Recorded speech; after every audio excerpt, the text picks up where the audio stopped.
বেতন তো পাইলাম, সন্ধ্যা হয়ে গেছে, এখন পাঠাম কেমন? এটা জরুরি, আজ বাদে কালি আজকে টাকাটা না সারি তাহলে মার্কেটই বা কীভাবে করবে, ঈদই বা কীভাবে করবে, এটা একটা ব্যাপার স্যাপার থাকে না।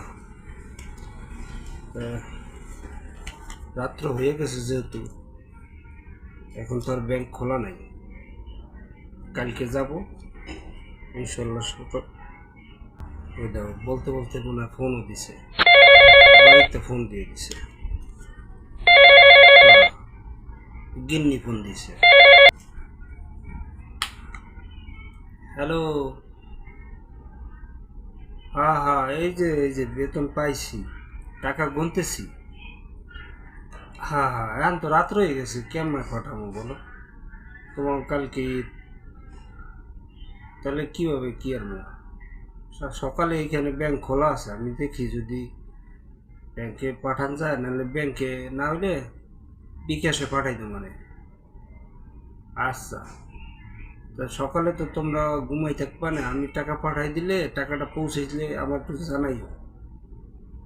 আচ্ছা, পোলাফান লইয়া সুন্দর গিয়া গোছ মোছ কিনবে, কাপড় চোপড় কিনবে, সুন্দর গিয়া ঈদ করো, ভালো থাকো। আবার তুই বন্ধু ভিতরে আয়, বন্ধু আইসস আয়। তো কাজ শেষ হয়েছে? কাজ নাই, আমি দিব কদিন ধরে। হ্যাঁ হ্যাঁ, আয় বয় কয়টা টাল। আচ্ছা তো রাহি, আমার একটা বন্ধু এসে তো, বন্ধু বলতে কথা কি কম, আর কাজ নেই কদিন ধরে, ওলা একটু কথা কইতে ভালো থাকো। কোনো টাকা লাগবে আমার, কোনো টাকা দিন। কি সমস্যা, কত টাকা আছে? তুই আইসস আর তুই তো বাড়িতে পাঠাবি, ওগুলা কাজ করস নাই না ভাই। না বন্ধু, টাকা দেওয়ার মতো না, এই যে আমি বেতন পাইছি, এটাই যে এখন পাঠাইলে কালকে পোলাপান তোর ভাবি এরা ঈদ করতে পারবে। টাকাটা না পাঠাই তোর হাতে টাকা বেটা দিলে কি হয়েছে? এখন যদি তোর সমস্যা আমি দেখি তাহলে তো হইবে না, আমি বেতন পেয়েছি কম। আচ্ছা, তোর কাছে আশা নিয়ে আইছি, করিস না, যা রাইতে আইস একসাথে খাওয়ানো গল্প করবো, ডিউটির সময় তো যা, তুই যা হয়েছে। আর তোর টাকাটা থুয়ে দিই আলমারিতে, রুমের লোকজন তো ভালো না, কেটা আবার কখন চুরি করে লয়ে যায়, তখন তো সব শেষ হয়ে যাবে। কালকে তুই সকালে মনে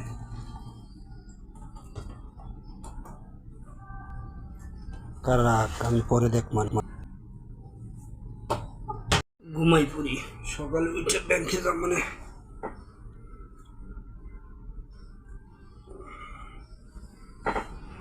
টাকা ধার চাইছি, টাকা দিলি না, তোর সব টাকা নিয়ে যাবো। ঘুমাইছা, ঘুমা।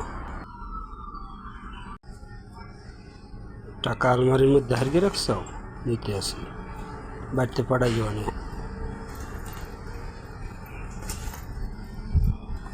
টাকাটা পকেটে তুই লই আগে।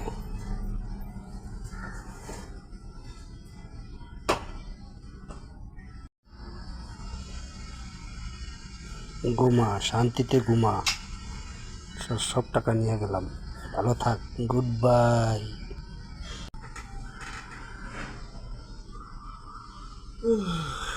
উঠি, ব্যাংক খোলার সময় হয়ে গেল। ও মাই গড, যাই হোক ব্যাংকে যাইতে হবে।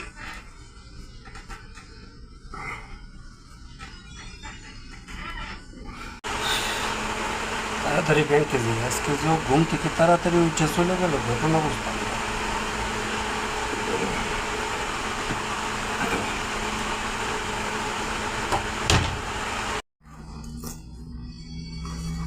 আমার টাকা কই? টাকা তো এই ব্যাগেই ছিল, টাকা কই আমার? হায় আল্লাহ, আমার বপুলাপন এখন ঈদ করবে কি দিয়া? কি দিয়ে ঈদ করবে? আমার টাকা নিল কই? ও গেল কই? সকালে ঘুম থেকে তাড়াতাড়ি উঠে চলে গেল, আমার টাকাও নাই, ও নাই, টাকা কি উদা হয়ে গেল? হায় আল্লাহ, কালকে ঈদ করবো কিভাবে? হায় আল্লাহ,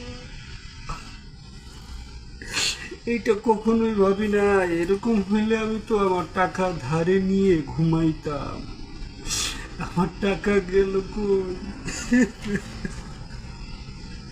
তো বন্ধুরা, এটা একটি বাস্তব ঘটনা। প্রবাসীদের জীবনে অহরহ এই সমস্ত ঘটনা ঘটে যায়। তাই প্রত্যেকটা প্রবাসীর উচিত বেতন পাওয়ার সময় বা বেতন পাওয়ার পরে বা সুন্দর একটা মুহূর্তে যখন আপনার কাছে টাকা থাকে অতি তাড়াতাড়ি টাকাটা পরিবারের কাছে পাঠিয়ে দিন। কারণ আপনার টাকার অপেক্ষায় পরিবারের আনন্দটা মাটি হয়ে যেতে পারে। আপনার টাকার জন্য পরিবার অপেক্ষা করতে থাকে কখন আপনি টাকা দিবেন আর কখন তারা ঈদ করবে, তাদের আনন্দ উৎসব তারা পালন করবে। যদি সময় মতো টাকা না দিতে পারেন, পরিবারের কাছেও আপনার দাম থাকবে না, বা টাকা ধার না দিলে বন্ধু বান্ধবের কাছেও দাম থাকে না। অতএব প্রত্যেকটা পরিবারের উচিত প্রবাসীকে মানসিক শান্তি দেওয়া। মানসিক শান্তি না দিতে পারে একটু